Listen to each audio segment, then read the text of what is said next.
Have you ever forced a smile just to keep the peace, even though you felt like falling apart inside?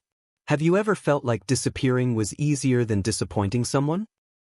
Maybe you're tired, not just physically, but in a way you can't quite explain. There's a kind of pain that doesn't leave a mark. A quiet, constant ache that's hard to name. It starts when you begin to abandon yourself, slowly, one small compromise at a time. You play the role. You adjust your tone. You say the right things. You bury your feelings, all to avoid upsetting anyone, to not disappoint, to feel accepted. You adapt. And for a while it works. People like you. You become dependable, agreeable, easy to be around. But behind that well-crafted social mask, something begins to stir. A growing discomfort, a quiet emptiness, a sense that something inside you is being forgotten, pushed aside, or slowly suffocated. Carl Jung called that mask the persona. We all need one, to function in the world, to navigate relationships, to belong. But the danger comes when you stop wearing the mask and start becoming it. When you lose sight of the real person behind the performance. A person with inconvenient desires, impolite anger, and thoughts that don't fit the mold.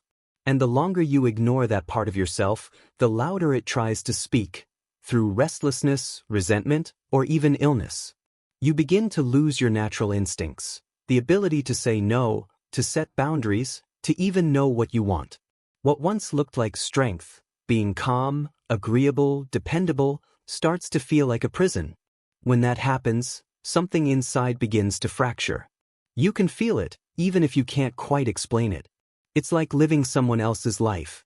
Like being trapped in a role you never auditioned for, in a play that never ends. This video isn't about throwing away all social norms or becoming some unfiltered version of yourself. It's about something much deeper, recognizing when the need to be accepted is pulling you further and further away from who you really are. It's about pausing long enough to look inward and face the truth. That maybe you've been living more to please others than to live in alignment with yourself. And that kind of self-abandonment always comes at a cost. In the form of anxiety, identity confusion, buried resentment, and a quiet sadness that never really leaves. This video reveals why the urge to please isn't just a harmless personality quirk. It's a sign that you may be disconnected from your core. And more importantly, it offers a way back. A way to come home to yourself. It's a mirror, and maybe even a wake-up call. And if you're still here, it probably means that some part of you already knows. You can't keep living like this. Keep an open mind. What comes next might challenge everything you've believed about who you are. From the very beginning, you were taught to behave. To hide how you feel so others wouldn't get hurt. To suppress your impulses so you wouldn't seem selfish. To smile, even when all you wanted was to disappear. You learned that being accepted meant being convenient. And without even noticing, you built a version of yourself that others could approve of. A version the world would find acceptable. You built a persona. The persona is a kind of mask, designed on the one hand to make a definite impression upon others, and on the other to conceal the true nature of the individual.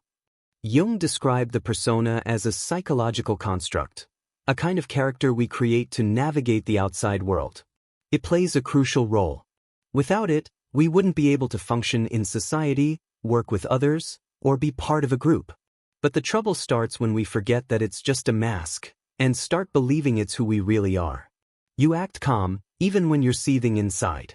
You show up as the helpful one, the steady one, the one everyone can count on, because that's who they expect you to be. But here's the hard part. Every time you pretend you're fine when you're not, every time you bury your anger just to keep things smooth, every time you say, it's okay, when your whole body says it's not, the part of you goes quiet. And when you keep doing that, again and again, the cracks begin to show. And those cracks don't just go away. They spread. Until one day, the real you starts to fade.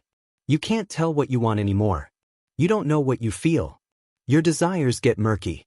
Your choices feel automatic. You're no longer living from what you believe or want. You're living to meet expectations. At that point, the persona stops being helpful and starts feeling like a prison. And here's the cruel twist. From the outside, everything looks fine. People praise you. They rely on you. You look successful, stable, maybe even happy. But inside, something is breaking. The mask has fused with your skin, and you have no idea how to take it off without destroying everything you've built. But is keeping up that image really worth losing yourself?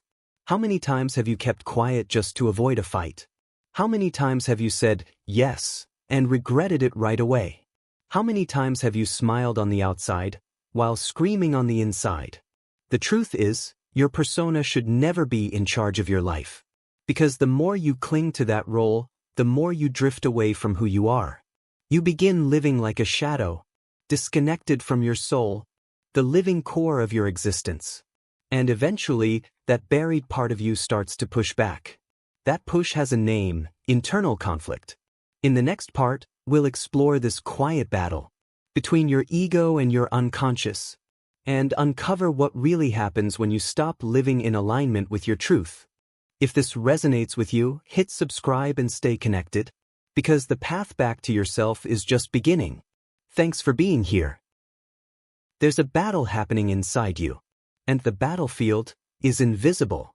On one side, there's the ego, the conscious part of your mind that craves stability, recognition, belonging, and a sense of control.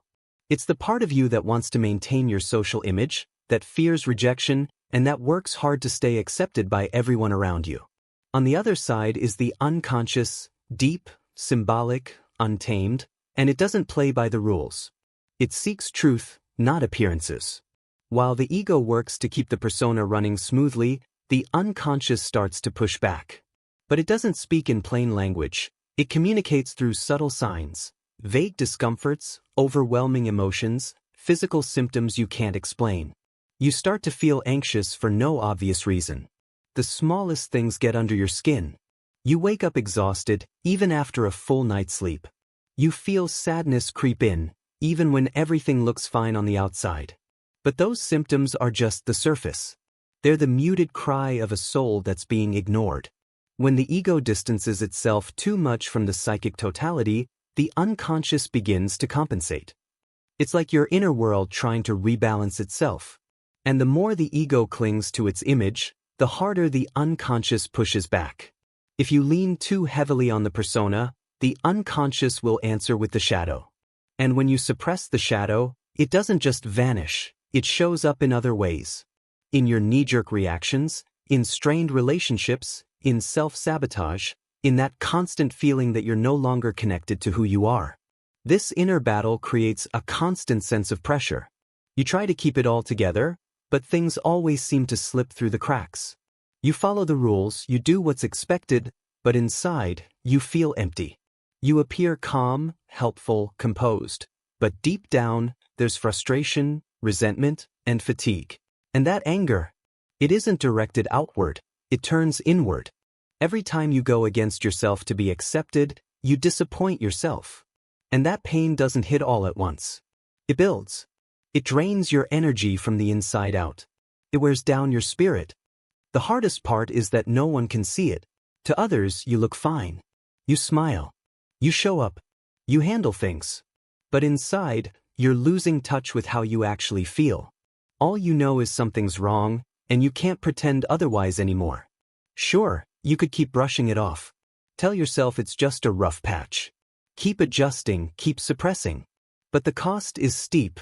A life without authenticity, without direction, without soul. Still, there's a way to understand why this cycle begins, and why some people seem especially prone to it. Those who constantly put others first, who feel guilty just for having needs, who slowly disappear without even realizing it. Jung identified a specific personality type that's particularly vulnerable to this pattern. In the next section, you'll find out whether this type describes you, and why understanding it might be the first step toward breaking the cycle. Not everyone interacts with the world the same way.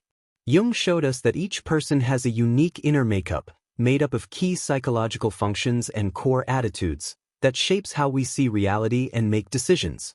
Among these types, there's one in particular with a built-in sensitivity to social approval. The extrovert feeling type. This type doesn't just want connection, they depend on it. For them, being in sync with others isn't just important, It feels essential to emotional survival. Their whole system is tuned into other people's moods, opinions, and expectations. They walk into a room and instantly shift to fit in, smoothing tension, avoiding conflict, making sure they're accepted. Their attention isn't on themselves, it's always on others. Their identity, self-worth, and emotional security depend entirely on how they're seen through other people's eyes. At first glance, it can look like empathy, warmth, or social grace. But when this tendency goes unchecked, and it often does, it becomes a perfect setup for self-betrayal. People with a dominant extrovert feeling function rely on approval to feel secure. Their inner compass easily gets thrown off because they're constantly adjusting to match external expectations, even when those expectations clash with what they really believe. They might stand up for ideas they don't actually agree with, stay in relationships that drain them, accept roles or situations that make them feel sick inside, just to hold on to the image of being liked, helpful, or good. This type of person rarely asks, "What do I want?" Instead, the question is always, "What do they expect from me?" And when your whole life revolves around that question, collapse becomes inevitable. Because no matter how much you give, no matter how perfect you try to be, you will never please everyone. And each rejection, each moment of disapproval, cuts deep. It feels like a personal attack on your very right to exist. What makes this especially dangerous is that most people with this pattern don't even realize they're doing it. They operate on autopilot, chasing validation, approval, affection. It becomes an addiction, the need to feel needed. They start confusing being loved with being useful. And when they're not being sweet, helpful, supportive, they feel like they don't matter at all. As if their existence needs justification, and that justification only comes through serving others. But here's the truth, this isn't just about one personality type. This pattern lives in many of us, in different forms and degrees. Every time you say yes, just to avoid disappointing someone, every time you keep quiet because you're afraid of being judged, every time you pretend you're fine so no one feels uncomfortable, in those moments, you're caught in the same trap, believing that being accepted matters more than being real. But this way of living comes with a cost, and your unconscious won't stay silent about it. It won't speak to you with logic or words. It'll speak in dreams, in strange compulsions, in symptoms that make no sense. The unconscious starts to reveal everything you've tried not to see. And that's exactly what we'll explore next. We'll look at how the unconscious tries to pull you back toward your truth, even when you're ignoring it. We'll talk about the symbols, the dreams, the inner messages you were never taught to understand, but desperately need to. Because the unconscious doesn't speak the language of reason. It doesn't use clear sentences or tidy arguments. It communicates in images, urges, physical sensations, emotional waves, patterns that keep repeating themselves until you finally pay attention. And when you start living out of sync with your inner truth, the unconscious won't stay quiet. It steps in to try and bring you back into balance. The only problem? Most of us never learned how to listen. That's why the messages start showing up in dreams. Vivid, strange, intense. You dream you're naked in public. You're running from something. You try to speak but no one hears you. You're trapped and there's no way out. These aren't just random images. They aren't meaningless. They're your mind speaking in code, trying to get through to you. Nakedness may point to feeling overexposed, like your real self is being forced into the open. The chase reflects the pressure of constantly performing. The silence is that powerless feeling when your voice doesn't seem to matter. And being trapped, that's your soul stuck in a life that no longer feels like yours. Sometimes, the body starts speaking when the mind won't listen. Aches that doctors can't explain. Chronic fatigue. Panic attacks. Shallow breathing. Sleepless nights. Your body, as a direct extension of your inner world, begins to protest. When the symbolic messages go unheard, the unconscious turns to physical signals. It's the last resort. Its way of snapping you out of autopilot and forcing you to confront what you've been avoiding. And then there are the compulsions. You say everything's fine, but you overeat, overspend, overstimulate. You scroll endlessly, pile on distractions, Keep busy at all costs, just to avoid sitting in the silence. Because in that silence, you start to hear your soul. And your soul has things it needs to say. But listening isn't easy. It hurts. It hurts to see that the life you've built may have nothing to do with who you really are. It hurts to admit that so many of your choices weren't made from desire, but from fear. Fear of being unloved. Fear of disappointing others. Fear of rejection. But denying these signals won't make them stop. In fact, the more you resist, the louder they get. The psyche doesn't tolerate falsehoods forever. It demands truth. It demands wholeness. And if you keep turning away from that truth, your inner world will begin breaking through your outer world, even if it has to tear it all down. The unconscious has a compensatory relationship to consciousness. It complements it or opposes it, depending on whether consciousness is partial or one-sided. Jung taught that the unconscious plays a balancing role. It steps in when your conscious mind veers too far in one direction. So if you spend your days pleasing others, shutting down your needs, avoiding conflict, your unconscious will drag you toward the opposite. You'll have vivid, disruptive dreams, strong urges to break free, emotional breakdowns that force you to face everything you've buried, your shadow. And as terrifying as this might sound, there's something deeply healing in the collapse.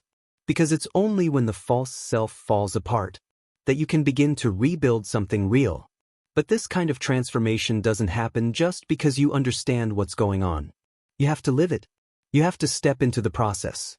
It's what Jung called individuation, a journey of deep inner change that reconnects you with your truth, your center, your soul.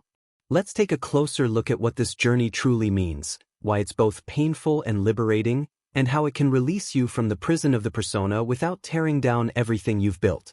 There comes a point when trying to please others becomes too heavy a burden. You realize that no matter how hard you work to maintain the ideal image, something inside you is falling apart. The exhaustion you feel isn't just physical anymore. It's deeply existential. The emptiness stops being an occasional discomfort and turns into a constant, lingering void. That quiet sense that you're living a life that doesn't belong to you becomes impossible to ignore.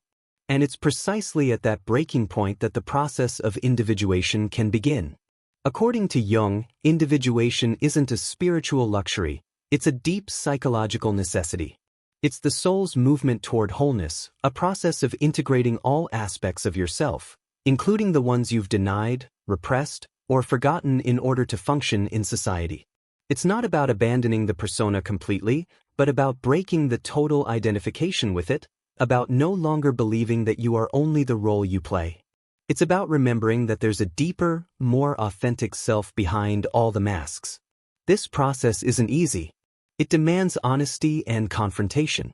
It involves turning toward everything you've tucked away in the corners of your consciousness, the frustrations you swallowed, the desires you ignored, the fears you disguised as duty or responsibility. It means facing the shadow, the parts of yourself you don't want to see, but that are undeniably there. Your contradictions, conflicting impulses, anger, pride, your need for control, your unmet emotional needs, everything you've kept hidden, even from yourself. Individuation requires the courage to defy what others expect of you. It means being willing to disappoint people who have always counted on you to play a certain part.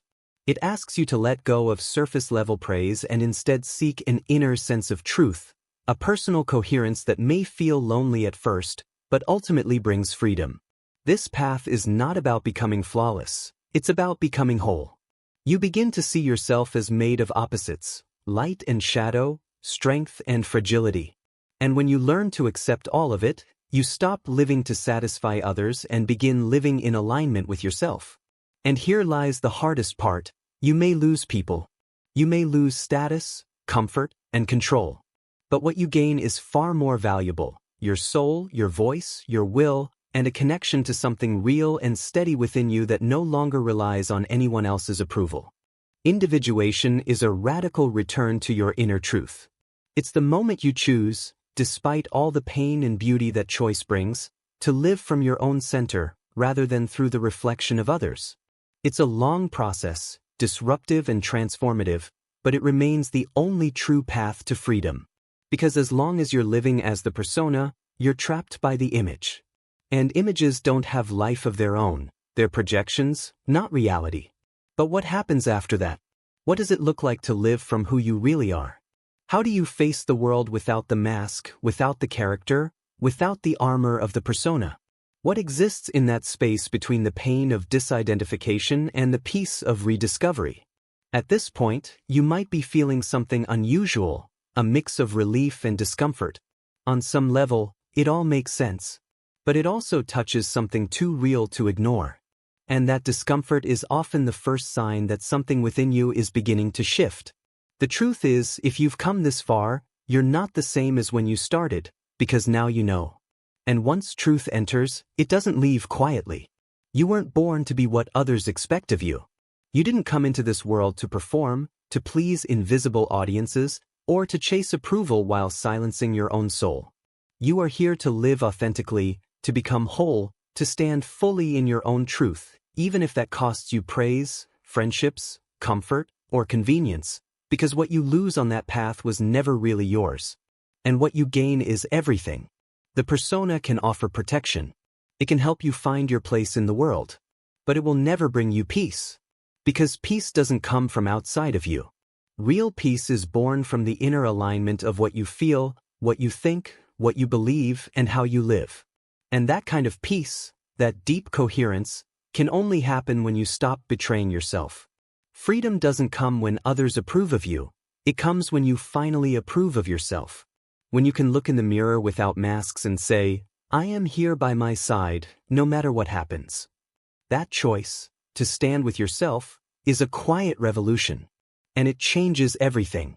But that revolution doesn't happen overnight. It begins gradually, in small decisions, in quiet moments, in conversations like this one. So if this video resonated with you, if something in it felt like it spoke directly to your soul, leave a comment below. Put into words what's been stirring inside you. And remember, this is just one step. The next video may be even more important than this one, because once the journey of self-discovery begins, it cannot be stopped. It can only go deeper. So keep going. Reconnect with what's inside. And be ready for what comes next.